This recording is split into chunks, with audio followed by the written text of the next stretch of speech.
Good afternoon, and thank you for allowing us to talk about innovations in the Arctic today. So NANA is a for-profit corporation with a social responsibility to over 14,000 Alaska Native shareholders. We are the descendants of the Inupiaq people from Northwest Alaska, and half of our shareholders still live in the region today. The region is roughly 98,000 square kilometers, and NANA retains the rights to 8,900 square kilometers of our traditional lands. These lands are selected because we believe we can develop these responsibly. Excuse me. Half of our revenues and most of the landmass of the NANA region is located above the Arctic Circle.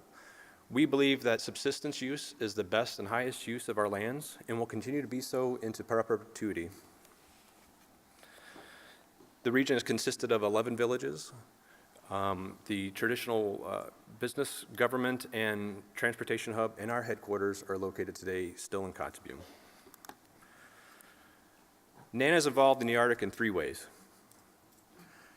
We invest and infuse our Inuit knowledge into resource and land management through formal agreements and how we manage our lands locally as well.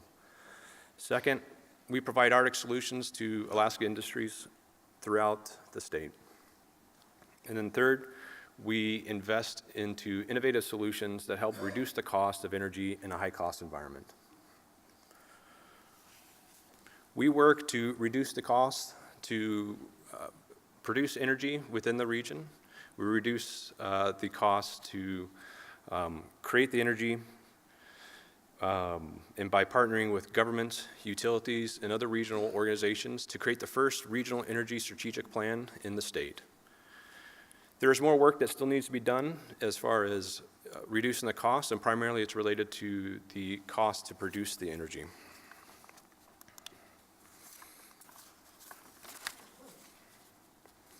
Today, the cost of diesel in Kotzebue is $6 a gallon, but the cost in Utraq is over $10 a gallon. One of the solutions that could help reduce these high costs is the creation of microgrids. However, there are challenges with that solution. A high transmission line will cost $450,000 per mile, and a road will cost over $1 million per mile to build in the region. NANA and its other subsidiaries have studied the use of hydro, wind, solar, and geothermal to produce renewable energy sources within the region. We have installed wind turbines into several villages and solar arrays, as the one pictured, I apologize, the one pictured here in Buckland.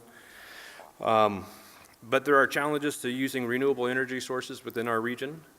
Part of the issue is the existing infrastructure and the power generations in these villages are outdated and will not be able to utilize this equipment, which would require the upgrading of the existing equipment before we could apply and install renewable energy sources in the regions. Our goal as part of the strategic energy plan is to be 50% reliant on locally sourced energy sources by 2050.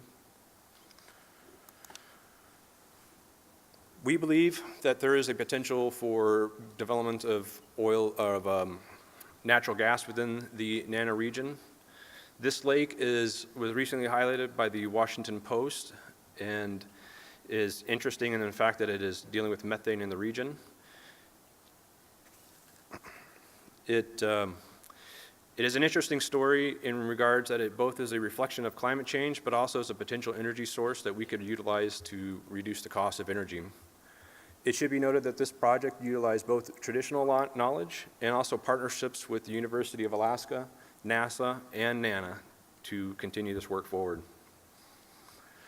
We have companies that have worked with other other regions to help them produce regional energy plans, and in the past have worked with the state of Alaska on their energy pathway strategy sessions.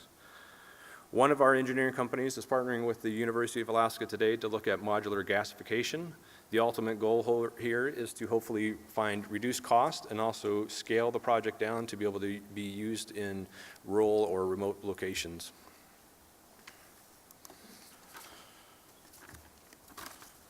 NANA supports businesses throughout Alaska to help them reduce cost. Together with Teck, a global mining company, we are looking at alternative energy to produce energy locally there at the mine site and reduce the cost. Thank you.